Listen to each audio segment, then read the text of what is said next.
ngova pathinin sim tilakuna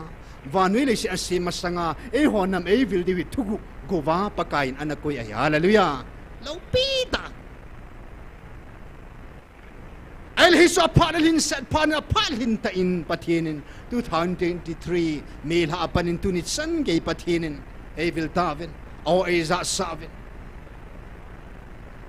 pakain thil lopita ta e pe ve hallelujah pathin hagau thupun mong hi ama chang pathin hagau thing kam chang 2023 23 times 2024 21 times 25 12 times 2026 2 times agoma che ki ko mai la som nga le git vel hing ta nei hallelujah gabriel vantil kilo hon e vil now sim lova athu hing mong ama pathina hi athu hi ama thu mong bible pi pa mong hi phot si nain athu hing mang cha in bible mun bung mun zakat le mun som ko le mun git al hing ta nei hallelujah hilai muna hi ama mong i va che phot si nain ama ta in va che na la lung hian na la jong ei pi povin lung hal na la jong ei pi povin pathin ama mong va choi na la pakain van mi te to ama i va choi khom na diu la pathin la eil han piu la nga alhing ta in hilai muna akisa do mong avela e vil sungo tupun pha sunga ki sa mong isa sa mong chu ver segi alhing ta na hi hallelujah alo pi dan pathin ama mong e kai ho en tuni hin mi maso thu sim anave masautin chiyo ting le tu to pathin hi chini khwa thugu lo pi ta sei ho jang inavet kit diu hin tin pata na ngayo tin hi chi go ki sel gu thillu man tam ta na mu khaw zo se adama ki pana tu ni chan ge ya hi si lo la ya thilgu ki sel lo pi ta mu kha ho zo se chun van nui a chan ji ven he hallelujah van nui lu ngai na mo nei po ven he ni puluyu abraham chun a khat na a pakain ana kovin ipi a bol ta a ho sat na le apu apa gam a ho sat na dal ha in a kiwin keiman kanan gam ka zut sa in hallelujah amal thing sat hi cho apu apagam aho sa na zosi akiva pakain ana ko hin gam tip kanan gam apiin ale somin ke man phathe kana bu ati hallelujah da ani chu amba na ipu mo si chun pathin hau thu pun ama ta na sei ho hi aleng sa hi na akuna farau sa le thisana kun a hi lo wangin leng sa hi na akunin ke man ka kovin aman hitsi keima thupi zo chu angai sa in en tui ai lo la atui tui ni a hin khunom ta man sangin keima thupi ni na gan thei thu chu anum zon hitsi ka thupi ani ne ka thupi bang achon zalin akitip na chunga ka hlun sa e hallelujah abana keima no azong kana kovin hichi chon sin le nup sana manghola akunin keiman ka ko do in hichi nup sana sangin keima thupi anin gan theina akil hanin ka thupi nin kum zawal gan thei ta hin khu amangina he vana go kisel gu mu khazo si tep khazo si le khazo si don khazo si ne khazo sin vani pumpia dal ha ve hallelujah van noi thil hoi mat chading mong ti po mo sina leng sa hina dal hain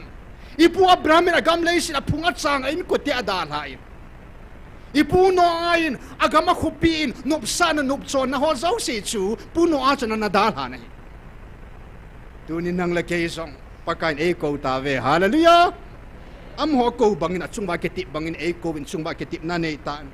turin keiman nang ho ka kovin nagal mi teo nang ho do dinga hung ki sa ho maya keiman ka ki su zum sa pu win he chi sang jun ka ngai lu na ot seng za na nei lo ta ve hallelujah pakai ne hin ko ta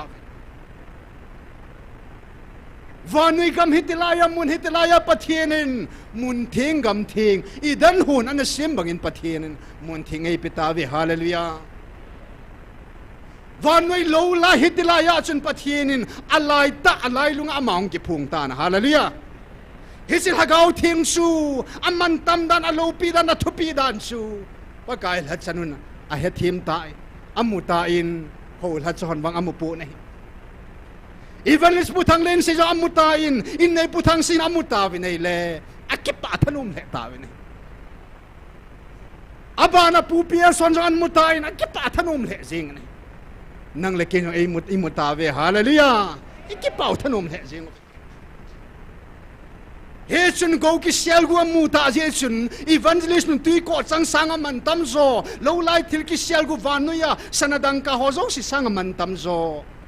Krista mingai lutna pathin hagau thing vilna hagau thing chu pathin chu ama zo chu evangelist nuin a het si je chun ato mundal hain hong ta na he hallelujah evangelist puyang lei sin nom chan ho zo si kham thei zo se dal hain pakai chu abel tan kum hizat kum som sung an tu cha khe ta ni gol hang nang rabanin sa ho bung le anu apa dal hain tunit san gain pathinin angan sina chu min amu lo go chu nei je chun atu cha khe in ain zong alo zong ngai nan te ai wang ngai lo ki san adal ha ni tuni nang la kein jong nikho hizat ata san ho in nikho hizat nikho za kole som nga la thum vanui pumpi sangin gam sangin na in na lo na ho bung na jina cha na phung na chang sangin nidan ni sunga thum sunga pathin thupi ni dingin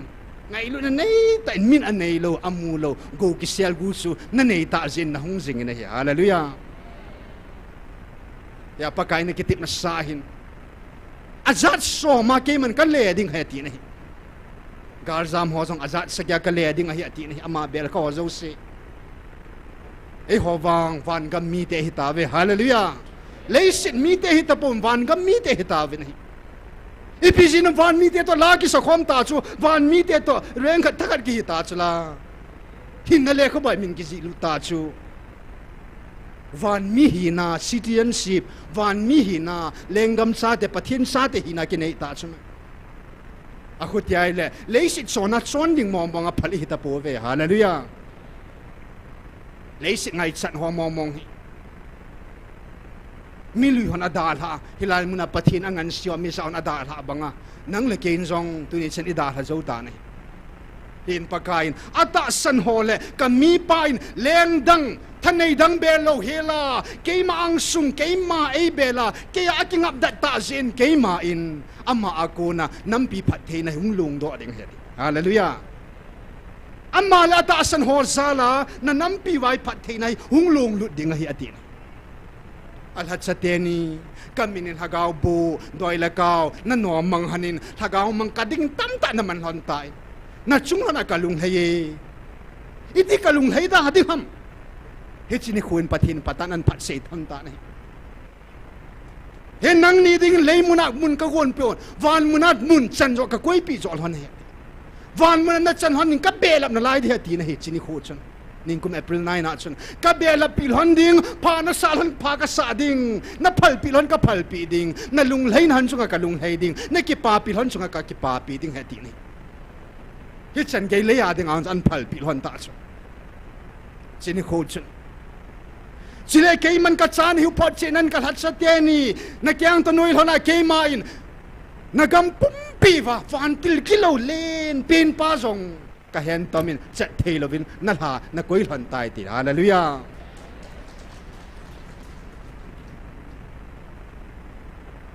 ake pa da nan su pathin abana kami sa pa yung kei man ka deilan ka sa hin asena tuya pa na kei man kan lan sa hi in kei man ka ngai tai ka ngai lu achunga ka lo pina ka kuya hi in kei man hin tuya ka sim di hati na hallelujah hagawa hichana ning khat chunga lo pina hitabang chu pathin koi ma chunga koi kha lo ya kei man ka ngai tai aman zong kei kom zo ngai tai ti so sila pagkain atasan ado khang ato ho zo siyo an say tayo chini khochum na heve ko tam tahin thandol hom sabo hizie na heve an nama ka ko na hi vin tu nya ka do khanga to ho zo si kal han do cha te nei ta ve hallelujah ata san sa te nang ho za la hi na nam wa phat the naw lung lut ding hi kum ni kum thum sung lai muna pathin oi hlang ta vin pathin I bel ta vin min amulo go chi kol cha ta vin nei la pakain na nampi wa gam tip na hun diu ai wanga ata san hot sung bawa khang som phat the na tu cha ten adon ding hi hallelujah sila hinglai changa pathinin van muna chan inei ta ve ti phot chi nein hin na le khaba imino ki ji lut ni khu thelong pathin jong ei pi ta ve hallelujah ki pa dan nan su hello pi dan nan su hen tu ni hin chini khwa sei bangin ta sat thu dola na lungai sat kun pi ho zo se ke man ta sat do thu dolin khat cha don but pungi ta sat thu dol chini kon khat chang sei nom pon he pakai epizenam wana go loading van mi te van sa te ki hita le sit thu pi wa dol ka de mo ei sei pi nom po ne en tu ni hin idam sung bai da ha jing dingo idam sung bai ki su thing jing dingo ya pakain athu hinga jong ina pi sawi ta in kolesi bungthum changi chang thuma jong aina til kho sawi ta November 24 2023 in hopi sawi ta in his nang ho Krista to kai tho tha na hi le pathin zilama to singa Krista na chung lam thu jiang bo cho ha ho lun leisit thu gel davin chung lam thu jiang bo gelun hallelujah van van mi te banga pathirin ei sim ta vai le chung lam thu van thu pathin lagau thu gil lagil pathin ei sei pi ho hi so ha gel ai gel diwi so ta den leisit thil gel po ni thim gau den leisit thil gel po ni pathin sa te leisit thil ki su boy sa lo diwi kum thum jen pathin o zata a pathin hin na lekha bon min ziluta nang ma leisit mi na hin la la leisit na da ha la ke la leisit mi na lai nahi van mi te chun van lam zo ingai ding van lam ha dinga zo na ha to ai to diu in piu zo singai zo ding wi chi zo ding ha gut ai ki gut diu hen tu ne hin tauna ani na dinga hin pathinin za theiding alhatsa amiza golang khangdong pa epewa pakaijin alung leina ami pa ama tabang lung thimpu pathin ami pa pu psap ziv pathin as aphat sei theiding alung leina hagaw mang tam ta hu do alhatsa kalhatsa te ni tia ko jingai tan na idan huna chun adam le evi omlonin khep la na num hlan ta ni ei ho idan mun thinga wang evangelist pu om hlonin van dil gilo thila leng zo si jong na vin alhem na vin khep la nom hlan pu ni hallelujah idan agui tan sa chu tu ni kho in vanui pumpi dinga agui an tan sa pathinin amun thing hilai GMFDI ngai lu na gui sa job kit ta na hallelujah Adam le Eve ji achu van nu ya thi mo chan na lu dai alat sa tenin van go thil lu chu pathin mo mong he ti a phot chi lon ta pha di tu ni khon nang le ke jong amma ni kiu hello nang le ke jong pathin van til thing to ka van muna na hong ki hon lu ka mu ma satai ti hallelujah amu ma satai so pakai alo pedan iti ham pha wang pha hiu tam hesin alat sa teni salin ke pa thu seu pathin mun thing ei pi zeven ke pa thu seu ten na mi thum hol le mi pa le mun thing ei pi zalwen ke pa thu seu tin chile nampi adia ngai tauna ding utsu in nampum pi bin kum ni kum thum sung pathin ei vil naw sunga hi leisit thu idal ha wa ta sat thu idal ha wa im hing lunggel i ta sa lunggel o sang lo si i pail ha zo wa pathin ha gau thu chung lam thu hi ha gela wa i san zo wa i zui zo theina ding ovin in nampi di venan tau te ke man tau zon hanei kin ni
go ki sel ku thil man tam ta hagau thi nei pe se hagau thi nei pe se ka ki pa hagau thi nei bil se hagau thi no ni sa sa se thil pe su no men nei san se ka ki pa lo la ya thil lu thil ki sel ku man lu ta nam ma de hin men the ka sa ki hot san ni ka nam bil do nam ma ka pa thi no nei ka pa ka yu nam mo ni ka ko ni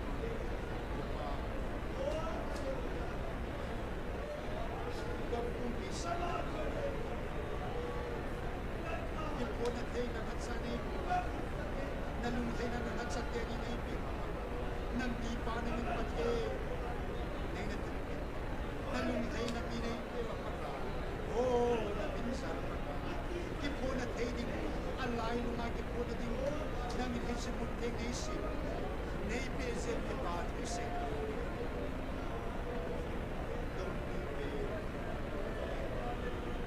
kapuluyo Abraham kapuluyo Elisa Mosi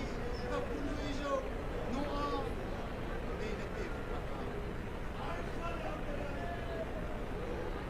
ka chuti ka na hu hin na sang be ka dunia sum nei bi lai pa su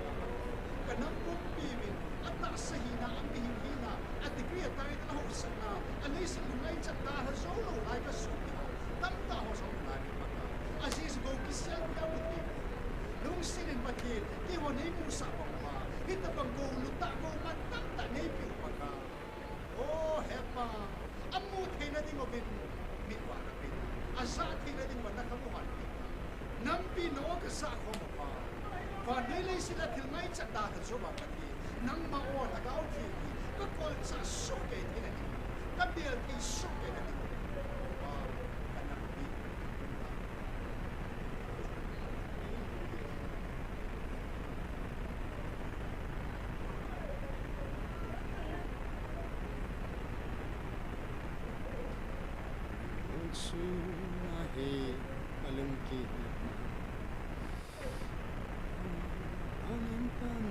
Amen, hallelujah.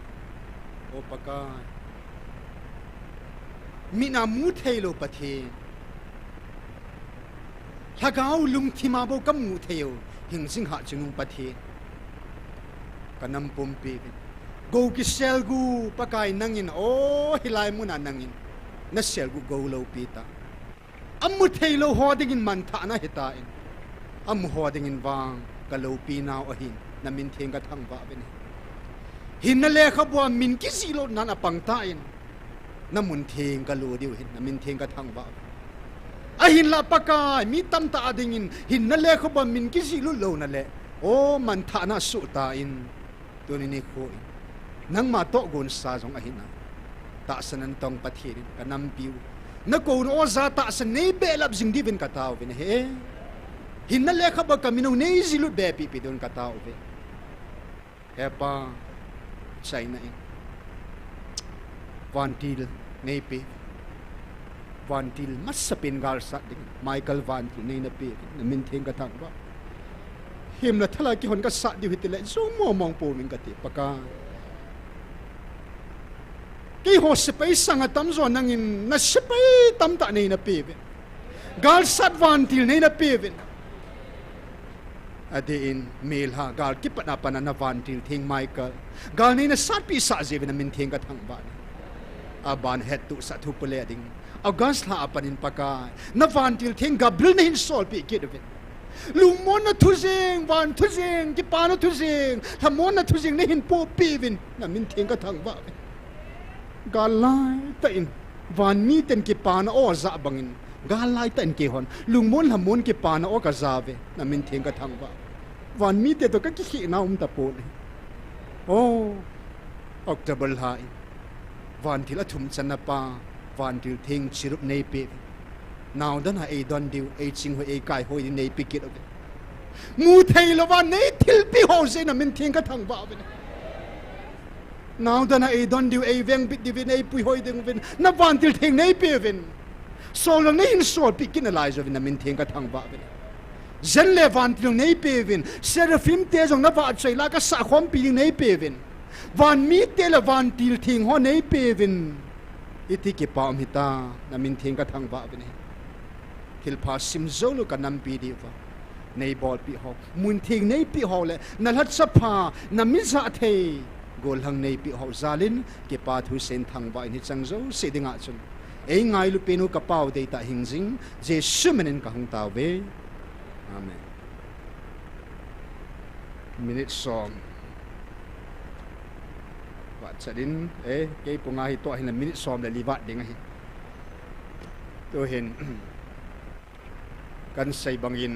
me tauna kan sei banga pakain me 11 nya chu vantil gil ho kama thu na sia chu hilaya hi kampum pia vantil gilo lin pin pa thileleng pa chu gam som na gam sei leng pa lai muna ke jam tai tau vin tin hat so ke tu ton tau lai ta bin pen tan na ha pen na o chu nation shna pe ngai tan episode chu bang na pen na ka ham hilai muna cham jam ko je ju choi vantil khat omen Satan lenggam zo si kichai ding hitai Satan lenggam zo si kichai ding hitai din asama sameti cho Hallelujah Chita chu ki ho ding ngai ha ka sai ti chuna ka lenggam mo kichai ding chuna na vale chi as ka he ti sing o pakai August 7 ni la tu pon om tan hilai mo na van til thing khan in thua hin po in lung mo na thu ke pa na thu hi lai ta chu iki front line a jong ki boi lai ta oina lain hilai chanan sei ta na kampum piu lung mong lamong inumin ke hon ka ven bit pi na ve hong ti na ya hallelujah skip pa om dan nan ai la ban October 13 2023 la thu pona chen na mi singovin mi asin sa tu ta den ka van til pola athum chan na pa ahung kum suin Nagalo na sad huding of in a hong tai. Hallelujah. Now dan na don diu na veng diu van til kilo na sukhalo na ding van na. Ke man kapi ne ve a satan a pot sit na pakain alhat sateni bangsu seraphim jong hello chirup jong hello Gabriel jong hello pakain a pil hon van til Michael van til alhat sateni. Amidung suyan na. Ay la pagkain amisa pa gol hang nek robat so sirup van til ni in aven sing het hallelujah kana senan aman jong thagaw mi na van til ni om pi cha feel the hin na aven se sa choita e pu pia song tu song anung pe na chun van til nga mun nga ka sa pi kit tai ka sa be pi tai te hallelujah Van muna go ilo te diu chani nei te diu ahitai hallelujah ipin ei vengo hi hem la thal mi hemei ta poin pathin van til ten acha te mo hi phochina ai zen leo hitai hallelujah pathin sa te cha van til thingon a zen le hi mi ho wang a thi nung te ngo le kamisa ho am ho chun a chan diu chu a thi nung te ngo le a chan diu chi ke man ka za sa ka het sa het nang ho wang ka cha te ka ngai lut mong hi phot chi nain a hing lai changa van go na lo diu na chan diu ki za nam mi te na hi ta ve ti thi nu ngai chan ding ki het hi lo na tam lai changa a hing lai changa gal hinga satanin akai ho ta banga chu a hing lai changa pathinin van mun chang ding ai kai to ta ho hallelujah I ham phat na pau lo pi mong in pakain kal zona lo pi ta ai chan ta ve tu nya dinga e chan sung hin tin pu psin pathin mi pan pathin hinga kil heina pathin hinga alungo chan thu min ta ven tin nampi adinga poi mo to ngai anga lunga pathin ho pi dung ri chan hung ta ven tin tu nya dinga I taw nau chai na zona hui de te pakai san he bon ven na ding kho mo te na ke pa kho mo te Pakai pai ha zo sen nang hon na lung thim hung taw su ke ben ke ma ogen hung taw Oi lung se du he pa wan man lo pe lang tau na sang pe na to he pa Sirfim de na va cha thega thi he pa Gabriel na din bising ka pathen nang kan thang va ve he pa lo pi na thang va na va cha na lo se nang pe be dai oh he pa gal ti patila pana nangin pathe bi nei bo va na kuna gal zo na me na zo te de na nam mi te na ko na lumong de wa noi mi te nong kinangan sa de na ti he pa hi chi gali ka zo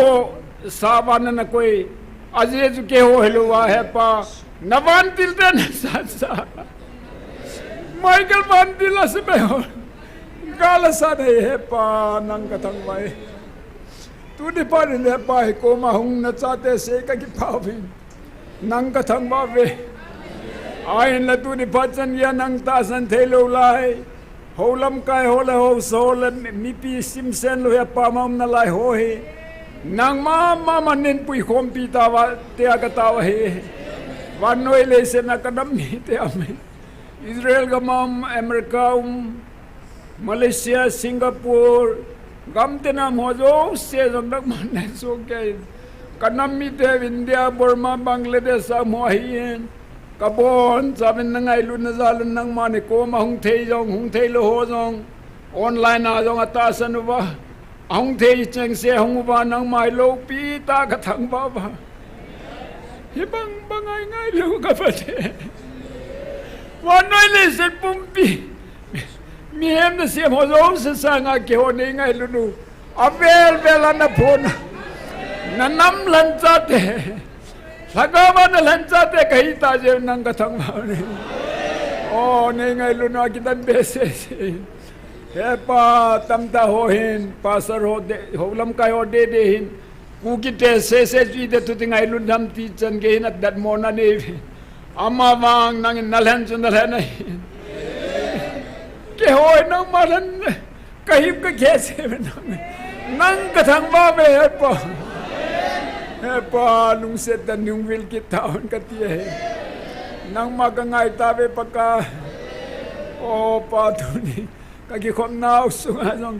na phanan elam kai na ho zom sal nang kathang ba lo pi thang wa na nga hin lang na chate samun na ning wil ki tawin tia na lusen ngai cha ka taw he